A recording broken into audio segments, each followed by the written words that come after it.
Hello and welcome. It is Hal Feldman, Hav Gonzalez. It is the MiamiHal Real Estate. It's the Hal and Hav show, really. Right.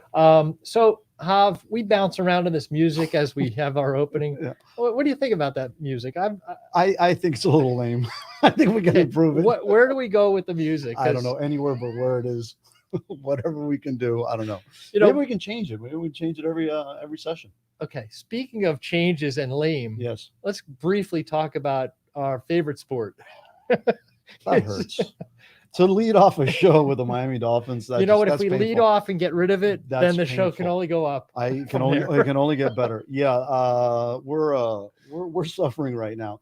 The reality of it is it's a QB league, and when you lose your quarterback, you're done. That's true. You're toast. I mean, there's nothing you can do about it. And the wrong injury does typically. And that hit would have put away a lot of people say because Tua's small.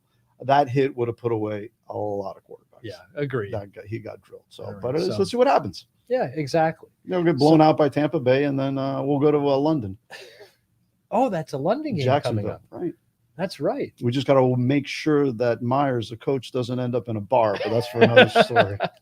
And although I love the Dolphins, my hometown team is the Philadelphia Eagles, which I spelled wrong. So I get to suffer along with everybody in South Florida as well. Yeah. And I put up on a special social media platform, whose name will remain nameless.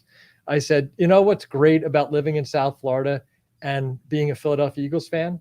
You don't get to see many of the games. No one cares. I don't have to suffer through the actual game. I just get to hear from all my friends who call me and say, "Can you believe what just happened?" Solid plan. So, speaking of plans, we always start our show, although we didn't this time. We start our show with "What did you learn this week?" So do you want me to ask you? Real estate. Do you can ask me. Sure. So what did you learn this week on real estate? All right. So what I learned in real estate, which is just a lesson that I've learned many, many times, is always have a plan B. It doesn't matter who you're working with or what the situation is, or how good an agent you are. It's likely to change. Yeah. And so if you are caught flat-footed, I've got this under contract and it's just going to run through its course and I'm going to close and all my clients are going to be happy. Don't do that. That's what I've learned. You always have a plan B because, especially in this market, there are unknowns. And the unknowns in this case are tending to be pricing of homes and the contracts and then the appraisals. So a lot of things can change. The reason why I'm bringing it up this time is I have two wonderful clients. They are sisters. They're in their senior years, and they are desperately seeking a new home so that they can live together. Yeah. And they found the perfect home, really nice layout, exactly what they want, and it's still near the church that they want to go to. And they put in their offer. And I won't speak directly about what went on, but I didn't feel like the agent and the owner dealt with the situation the right way. Right. Gee, what a surprise. We put together a cash offer. So right there, that should raise the eyebrows of the seller and say, hey, cash is usually king, right? Yeah. They ended up taking another offer. Yet they said, we'd love to have you as our backup. Right. And so I not only have that already active, we have a signed backup contract, which we should probably talk about because a lot of people don't understand what a backup contract means. Correct. A backup offer and a contract are very different. Correct. But ultimately, they are comfortable because that's the house they want, and they figure, well, that's a backup and it's a contract, so let's stop looking. And no, the plan B is you must continue to look. We must find you alternatives because there are a lot of variables that may not turn out to be in your favor, and we need to make sure that by a certain date in November, they have a place to live because their old place is going to be sold. Which we're going to have that conversation too. Yeah. About the paralysis by analysis. Yeah. So what did you learn this week? What I learned this week is that don't make golf plans when you have a showing that same afternoon. That's very specific. Yeah, because I just found out So I have a tea time tomorrow at 7:40 in the morning, and I have a showing at 12. So you know that tea time ain't gonna happen. That's 9 But holes. right, but no, 18. But the good No, plan B 9. is It's going to be 9. no, it's canceled because the good Oh, plan okay. B was Yeah. to go to plan B is the guy that I'm playing with isn't feeling well, so we had to cancel the whole thing. So Okay. it all worked out. Well, plan B Yeah, should have been the golf anyway, that's right. because you make money Right. first and then you go spend it Absolutely. when you have the Absolutely. opportunity. No, the reality of it is that you in our business we do get a lot of leisure time and a little free times, but there's a lot of times when we do have schedules that have to be met, and Yeah. and there's sometimes conflicts. they're Yeah. sometimes they're overwhelming, so we have to do it and be prepared for it. I joke about it, but the reality of it is it's always going to take precedence to Yeah. your business model. So we are also, as you know, on several social media platforms, Mhm. both live and then on demand. So I am suggesting to the audience, I'll look out at you. Please Hello, send in audience. some questions. We'd Absolutely. love to talk to you about it. Hav and I have similar but different views on the market. Yep. And if you have questions, especially now, there's so much turmoil and change going on. We'd love to hear from you. Absolutely, we love to. So speaking of that, we were talking about how the market is shifting, Mhm. and some people are over analyzing what's going on. Yep. And you had a very nice theory, which I'd like you to express to the audience, as to what happens when there's over analysis. Yeah. And What please. what we're starting to see is that we're losing this momentum that we have simply because sellers can't sell because they have nowhere to go. You just mentioned that to your clients. Yeah. Your clients have to close and find a place by X amount a day Right. because you're under contract and you're ready to close. So I think what's happening is that we are suffering that analysis by paralysis or paralysis by analysis, is that we don't have anywhere to move to. So currently we have 3 customers that we're working with that they can sell. They have their properties ready to go, ready to put it on the market, yet they can't move because of a lack of inventory. And again, I think sometimes we that do more of the single family residential, most of those clients are trying to move into a single family residential, which are not out there. Right. For one of the reasons that we also talked about all of these investment companies buying so many of these homes that are out there. There was just an article in the story yesterday, last night, about like Invitation Home and all of Wall Street buying up all of these properties and using them as rental properties. And that's not only through the United States, but it's also here locally, because we've talked about this before in some other shows, that we have an investment mentality, especially some of the local, I guess, folks that live here. Yeah. I mean, I'm a good example of it too. When my mom passed away, we didn't put our property up for sale. We actually kept it and use it as a rental, as an investment. And we're not, we're the norm. This is something that's out there all the time. So I think there's the perfect storm that's hitting us right now that doesn't allow sellers to go on the market. Buyers are starting to fall away because they have nowhere to go. We've seen our rentals increase, where you may have had some buyers. The rental market's insane. Yeah. I had somebody coming from New York. Mhm. And we looked around and found them a couple of properties that would be good.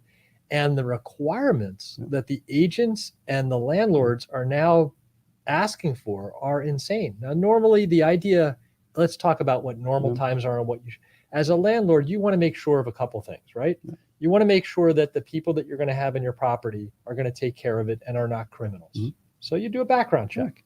You want to make sure that there's sufficient money so that they will pay their rent on time. And that's about it, right? Those are the 2 main things you want to make sure of. And then you rent at a market rate. These days, especially with this most recent rental that I was involved in, they wanted to have assurances about whether or not the property was going to have renter's insurance on it when they moved in, if the kids knew how to swim, because there happened to be a pool there, deep dives into background. And on top of that, we had already offered to make sure that we had a chance at this about $150 more than they were asking. So it is so difficult to get somebody into a rental these days. It's insane. I get right? it. I will. One thing that I've mentioned, Ashley, who works with me, she just put 3 deals together, and her strategy has been actually pretty solid. She comes in already with all the credit, the deposits, the bank statements, everything that you would expect your typical landlord to ask for, and they're presented with the offer. And that gives assurance to that landlord that says, listen, I don't have to dig up anybody else out there. Kudos to you and Yeah. Ashley for doing it She's right. put up, Yeah. she's just put together 4 deals. And again, it's we've talked about agent relationships. You know some of the agents, they trust you because you've been in the business Right. so long. But again, I think all of those details and that detail format, I think is very important, especially in today's market. But we go back to your original point, which is people are trying to sell or Yeah. wanting to sell, Yeah. and they can't. Mm-mm. And you hit a couple of points. Let's continue on that thread. Why can't they get their house on the market? If they put it on the market, they know they're going to sell. They know that the market is still strong enough to sell. Where are they going to go?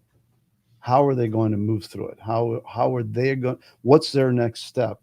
And where are they going to go? And that is our biggest issue. So paralysis by analysis. By analysis, or actually paralysis. Because they're afraid, Yeah, right? exactly. They're afraid Yeah. because, okay, what happens if I get under contract?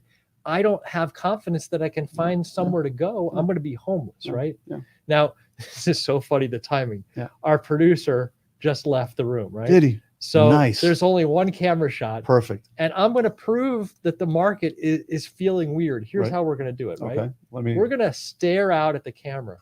Okay. In our heads, we're going to count to 10. 10. And let's see what it feels like to us. You can get to 10, right? 10. Because this is what the real estate market is feeling to most agents, right? It's like, I have plenty of things I want to be doing, and I know that if I did them, they would work, but nobody's doing anything. Nope. I'm sitting around with, all right, 10 seconds. You ready? Count. Look at the camera. Right. Got and it. We're counting down now.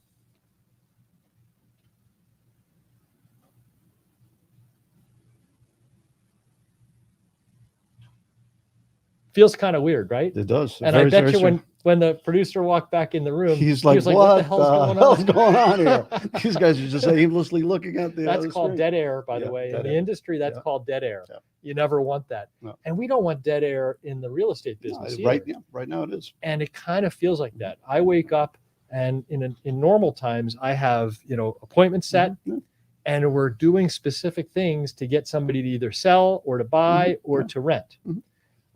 And I'm not doing that these days. I am doing very different things. I'm doing exploration about somebody that wants to put their house on the market, like you were saying.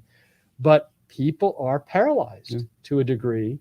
How do we get past that? Because we have to get past it. This is not going to be the new norm. It's non-sustainable. I think the reality will be is as the big pushes that we've had come in, either from the West Coast or from up north start to realize that this isn't what they were expecting, which they will. I think the West Coast, I was thinking about this as driving over. I think the West Coast has a little bit more acclimation to what we are and who we are. I don't see the Northeast that way. I think the Northeast has, from a cultural standpoint, it's a different lifestyle. It's a different gig. Yeah. So I think they're going to be the first ones to kind of move back as the taxes. We've talked about it as the taxes change and state income tax and stuff like that. So I think that'll be the first shift. When will we see that? I think we start to see that early next year. Okay. As our first move, as people realize, okay, I've been on vacation for a year, I can go back home. And I think that will be the first trend. Will that open up some of the rental markets, which is what really put pressure on us? And then later on down the road, we'll start to see how how everything shakes out. I would probably say late next year. But it's got to move. We can't, unless you're going to go start changing zoning. We talked about this in one of the shows. You can say, okay, hey, Pinecrest, on your acre, we're going to build 9 homes. Let's see how the neighbors take that. Yeah. And that's what it is. We live in a peninsula. We don't have land. That's always been our big play. You want to get into a little facet of that? Because I don't know why you brought it up, but I'm glad you did. So I am working with a client who has now purchased an 1.25 acre plot. Okay. I should say lot in Palmetto Bay. It needs to be platted. It never was platted. And his goal is to take this relatively large piece of land and divide it into thirds so that it can be developed to its fullest. Right. And even when dividing it into its thirds, he has enough physical land for each of the lots to be in the correct zoning. Yes. But there's not enough frontage. He's short a number of feet for each of the 3 lots. So I'm learning this firsthand because I never did this before. But the buyer and now the owner and I have to go and any contiguous Mm-hmm. property to the one that is the subject, Right. plus anybody across the street that is in line with Mhm. that property, needs to be asked Yep. if the variance, this That they're rushing. Sure. this lesser frontage, is acceptable Right. to them. Right. And it's a real interesting process, Mm-hmm. especially when you're in a neighborhood, which we're in, Right. where those neighbors know each other. And really, even though they're separate households, they Right. appear to be really talking to each other and moving as a whole. That's great. Um, Usually think of a covenant running with the land. That should get you kind of a smoothed out. So talk to them about that. yeah, we're Yeah. we're talking about a number of things, Mhm. but more importantly is they like things the way they Oh yeah, they for work, sure. Nobody right? wants And change. that's typical of Yeah. most neighborhoods. Look, if you've had across the street a 1950 house, which Yeah. is what's on there, a very small 1950 house, and a whole bunch of grass and trees, you want that forever. Yeah. But it's going to change. And so I think the approach we took has been good so Yeah. far because we keep an open dialogue with those folks. We're not just ramming it down Yeah, their right, throats right. and saying, hey, by the way, this is what we're going to do. Right. That's It critical. is a discussion. Yeah. And I'm starting to see the human side to this, which is very interesting. The village is mechanical. You got to do Oh, yeah. this, you got to do that. Mhm. You have to make sure FPL can service those Yeah. 3 houses instead of 1. Mhm. You have to do. We're doing all that, but we're also trying to make Yeah. sure and assure those neighbors that they're not going to have monstrosities Right. built there. Right. It is going to be conforming to the neighborhood, and we need their support. For sure. And ultimately, that small signature, yeah, it's okay, for this variance, is going to raise the bar for the neighborhood. Yeah. And the question is, are you raising the right bar? No, I think what two-story you, homes versus 1, we're doing 1. Yeah. Because that's what belongs in that neighborhood. no, I think the approach that you took is the right approach, as opposed to, it's a lot of the developers that are out there are going to say, this is my plan and this is how we're going to do it, and this is what we're going to ram down your throat, because they can say it's by right. In your case, you're asking for a variance and a warrant, so it's a little bit different. Oh, my phone's ringing. I thought I had turned it You off. forgot, grab it. Go ahead. 'Cause- Hold on. hey, Step you know out. what? Plan B. The plan B is I'll talk to you for a moment. Look, this is actually very telling of what the real estate market is like. We go through phases, and some of them are comfortable, and some of them are uncomfortable. Now, my phone is ringing, except you don't hear it. I don't even want to tell you where you got your phone. Are you Hi, I'm dialing back. me? No. Did you just dial my phone No, I number? didn't do that too. What Sorry else about were we going to talk about? We were going to talk about an interesting thing that happened to us, which is tangential to real estate. We had a couple of weeks ago, we had a gentleman on who was running Yes. for the commission, Right. So we're a Right? commission for a commission. for a commission Yep. seat. Yep. And very informative. Mhm. And I'm thrilled that you brought him on. Yep. You invited him on, and you inviting him on and sharing with our audience turned out to be a little rough. Yeah, a for little. you. I got to be a little chaotic. I got a little Yeah. pushback from. Why was it chaotic? So I got a call from one of the other candidates' people Yeah. saying that why did I have them on and was I supporting and all of that.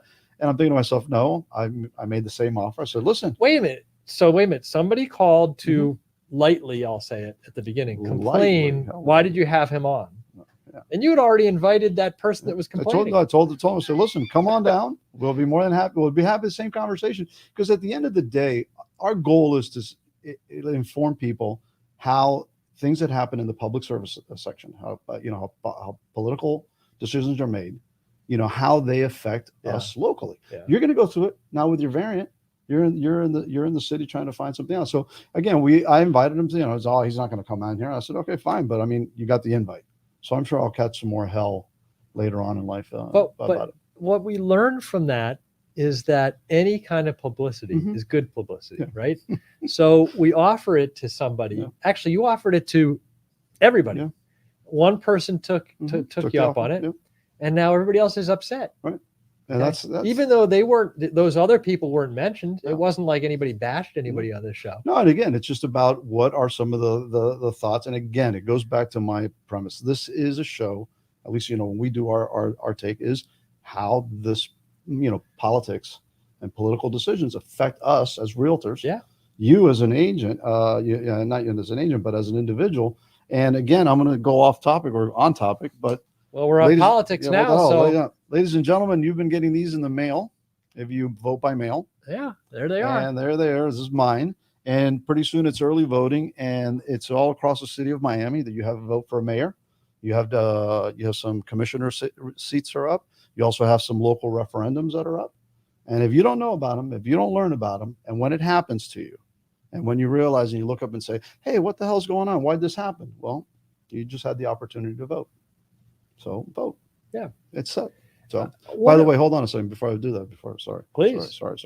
Today's a rambling Hey, it is show. your show. We're Today's doing a the rambling. Hav and Hal show. Yes. Today's a rambling show. Okay. I am running for village council of Coconut Grove, so vote for Hav. Okay. That was it. That was my That plug. was, that was it. That was my plug. I think the interruption was longer than the actual Exactly was. announcement. So let's lightly touch on this because I know we're heading somewhere else we Mhm. discussed Mhm. already. Yep. We are months past the tragedy in Surfside, Mhm. and that shed light on the condo market in a very interesting way. Yeah, sure did. And I'm not talking about the structural and the structural integrity of buildings and things, because that is still to be determined by the smart people. Right. One of the things that I kind of shook my head at was almost immediately after that had happened, everybody said, "Oh, this 40-year recertification is way too long and we have to shorten it." And I'm thinking in my head, wait a minute, why was it 40 years in the first place? And it was 40 years in the first place because some very smart people, certainly smarter than you and I in the way of engineering, went through what things should be checked, how often they should be checked. And this was not a rash decision to create the policy. Correct. By the way, only in certain counties in South Florida. This is not throughout the entire state. Correct. Okay. You got it. And then everybody, in a very snap decision, says, "Oh, we should do it every 10 years. Well, why? At 10 years after a building is built, there's almost nothing that, can, I'm assuming, that can be so bad that X, Y, and Z happen. But from that, we're also just talking about condos in general. It had a ripple effect on sales immediately, especially ones that were on the water. Absolutely. And it has really shed light on how condominiums are structured, not only here, but across the country, about the association and the board members and how they either save money for future use or don't save it or spend money in an area that probably isn't the right area to spend in.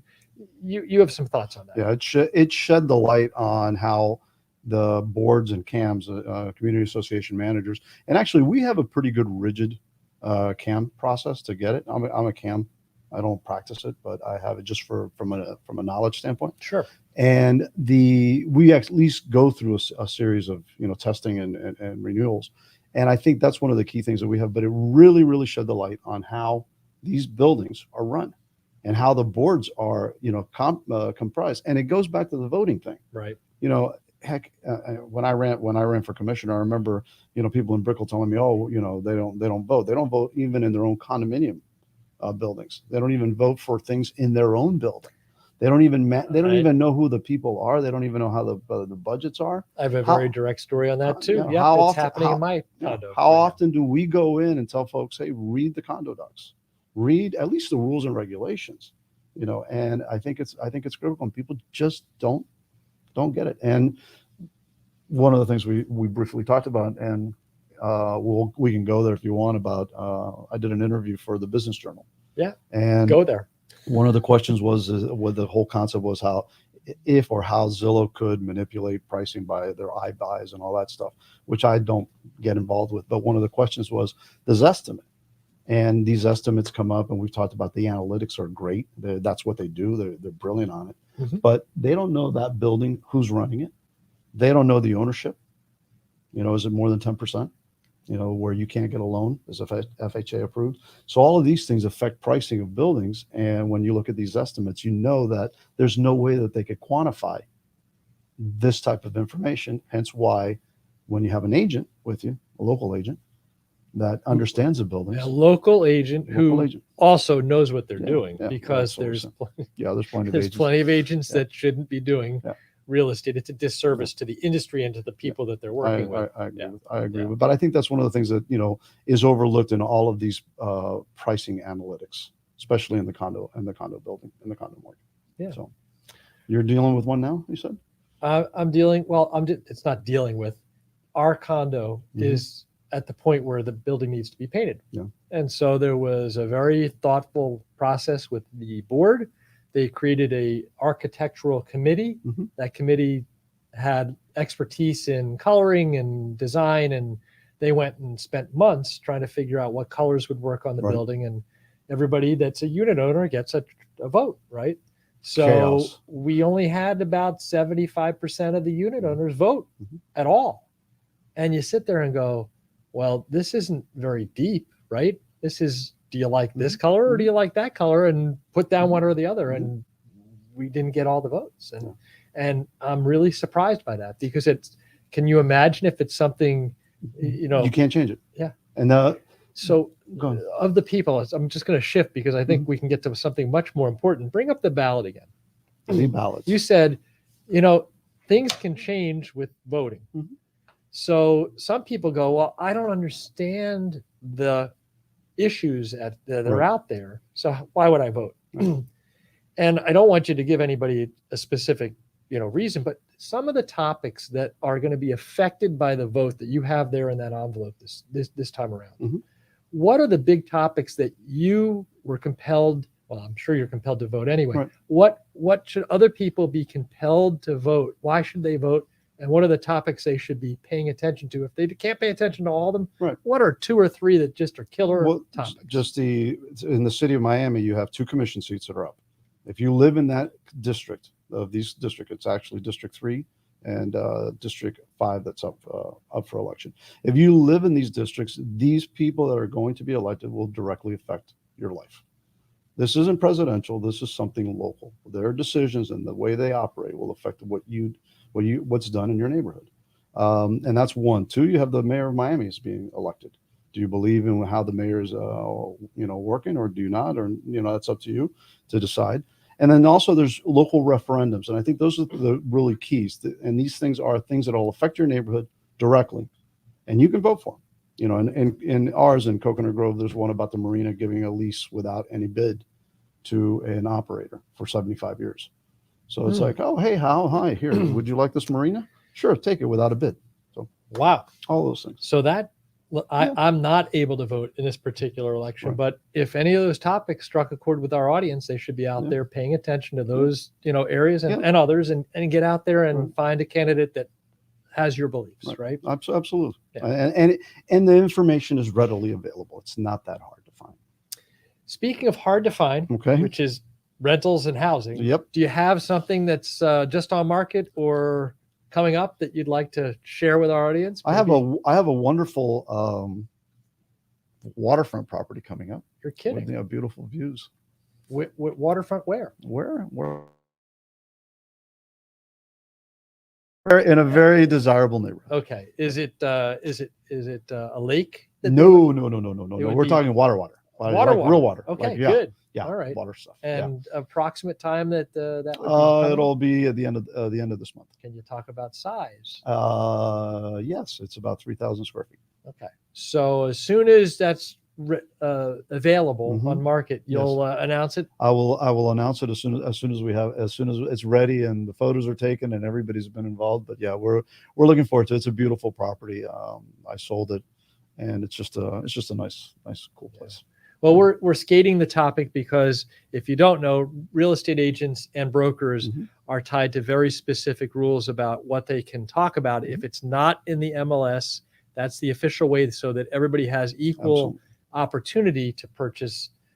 We cannot specifically talk about and they hate things. me to begin with, so they really do. They'll come after you before they come after my me. God, yeah, it'll be same thing with commission candidates will come after me. Yeah, I'm famous for using certain words that they don't like. So, well, let's wrap this thing up. Okay. I understand next week you won't be able to join us on the show. No. Next week Why? I will be traveling. To a little place called Iceland.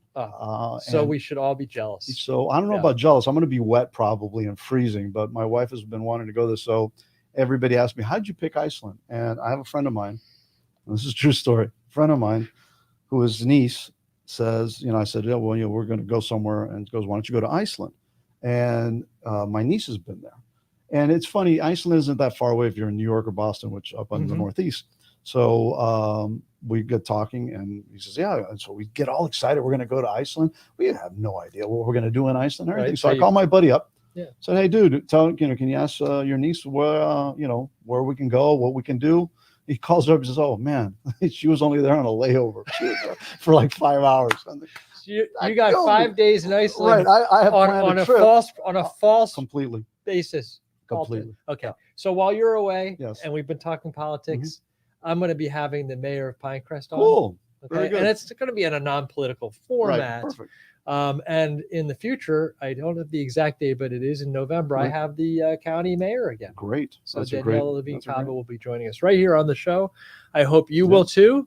But until then, we're here for Real Estate Dreams. Absolutely. And we will see you next week on the show. Take it easy. Thanks, guys.